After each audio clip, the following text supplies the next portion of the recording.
Welcome to Let Me Fix This. Enjoy the video. In this video, I will explain how to make delicious chocolate lollipops.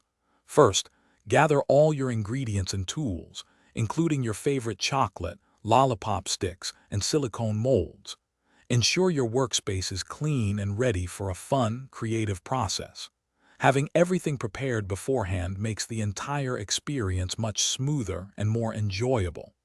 This simple preparation sets you up for success in crafting perfect treats.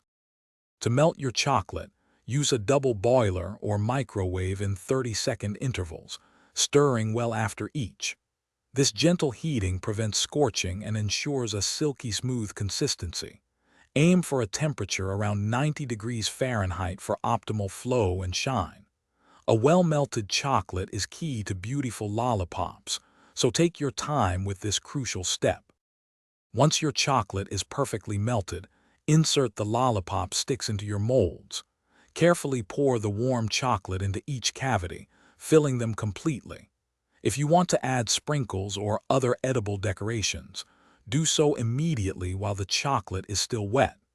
Gently tap the molds on your counter a few times to release any trapped air bubbles, ensuring a smooth finish. Now it's time to chill your lollipops. Place the filled molds in the refrigerator for at least 15 minutes, or until the chocolate is completely firm. Once set, gently flex the silicone molds to release your beautiful chocolate lollipops. They should pop out easily. Store your finished treats in a cool, dry place, and enjoy sharing your homemade creations with friends and family. Thanks for watching. If you found this helpful, don't forget to like and subscribe.